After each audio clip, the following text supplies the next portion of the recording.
पीले दांत वाली बहू। रंजना कभी ब्रश नहीं करती थी। उसे कितनी बार उसके माँ बाप ने डांटा, लेकिन उसका कोई असर उस पर होता ही नहीं था, जिस कारण से उसके दांत पीले पीले हो जाते हैं। शादी के बाद। अरे बहू, वैसे तो तुझ में कोई कमी नहीं है, पर तेरे दांत इतने पीले कैसे हैं बेटा? कैसे मतलब? कोई सर्जरी थोड़ी ना कराइए। वो तो क्या नाम, मैं ब्रश नहीं करती थी तो पीले हो गए। अब क्या करूं? आप कहें तो लाल करवा लूं या फिर काले?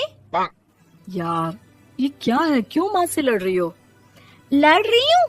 अरे मैं लड़ रही हूँ या ये बोल रही है कि दांत पीले हैं, पीले। अरे तपस्या थोड़ी ना की है इन्हें पीले करने के लिए। बकायदा ब्रश नहीं किया है 20 साल तक, तब जाकर। छी, कैसी बात कर रही हो? ये उस वक्त तो पीले नहीं थे जब हम लोग तुम्हें देखने आए थे। अरे तब साफ करवा लिया होगा डेंटिस्ट के पास जाकर। अब देखो कैसे पीले पीले लग रहे हैं। रंजना सास की तरफ गुस्से से देखती है। फिर शुरू हो गई पीले पीले पीले। अरे पीले तो तब भी थे जब मेरे हाथ का रसगुल्ला उड़ा उड़ा कर खा रही थी और बोल रही थी, लड़की नहीं गुणों का खजाना दे रहे भाई साहब आप। खैर, अब वो लोग करते भी तो क्या करते, पीले दांत वाली बहू पल्ले पड़ी थी तो झेलना तो था ही। एक दिन कीर्तन में रंजना गाना गा रही थी। अरे कमला बहन, माँ का द्वार है, यहाँ तो सब शुद्ध होकर आते हैं, फिर अपनी बहू को ब्रश भी नहीं करवाती तुम। दूर से पीले पीले दांत भक्ति में बाधा उत्पन्न कर रहे हैं। अरे कोई 2 साल के बच्ची थोड़ी ना लेकर आई हूँ मैं बहू बनाकर।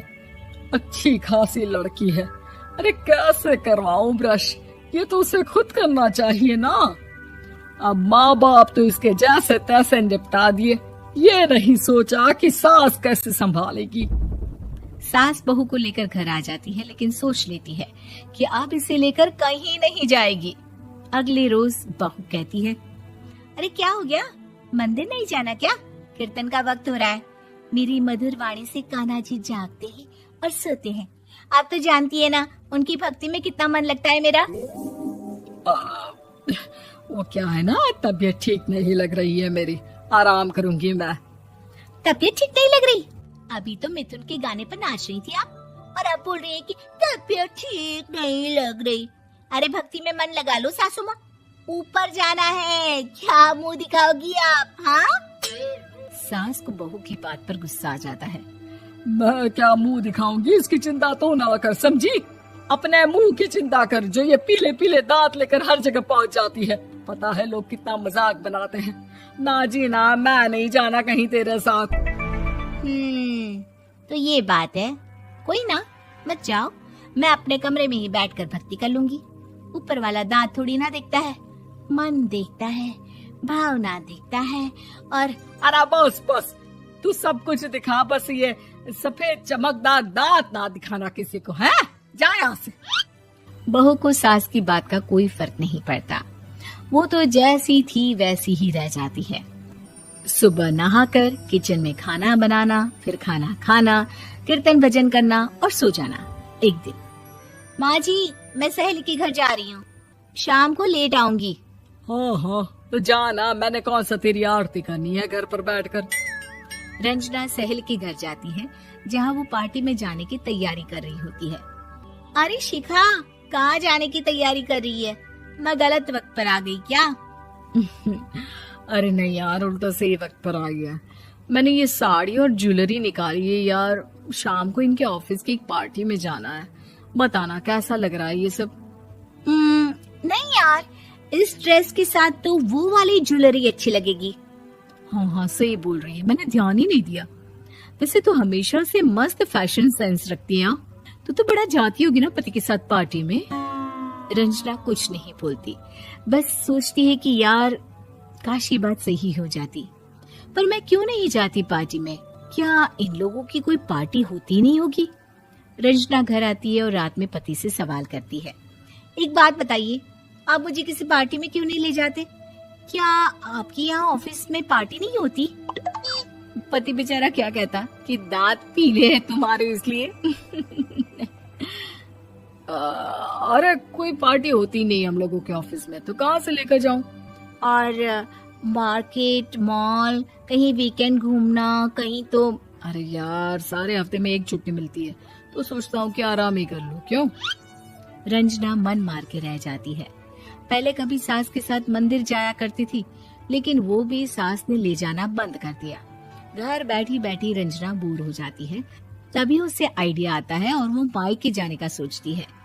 सासू माँ, 2 दिनों के लिए मम्मी के घर जा रही हूँ। अच्छा अच्छा, ठीक है, आराम से जा। और हाँ, माँ से कुछ अच्छी आदत सीख कर आना कि कैसे शरीर के हर भाग की तरह दांतों की सफाई भी जरूरी होती है, समझी? शुरू हो गई ना आप। वो लोग आपकी तरह नहीं है कि छोटी छोटी बात का बतंगड़ बना दे। उन लोगों के लिए मैं मायने रखती हूँ, ना कि मेरे पीले पीले दांत। रंजना माँ को बिना बताए उन लोगों को सरप्राइज देती है, लेकिन जैसे ही वो दरवाजे पर पहुंचती है, अंदर देखती है कि घर वाले कहीं जा रहे होते हैं।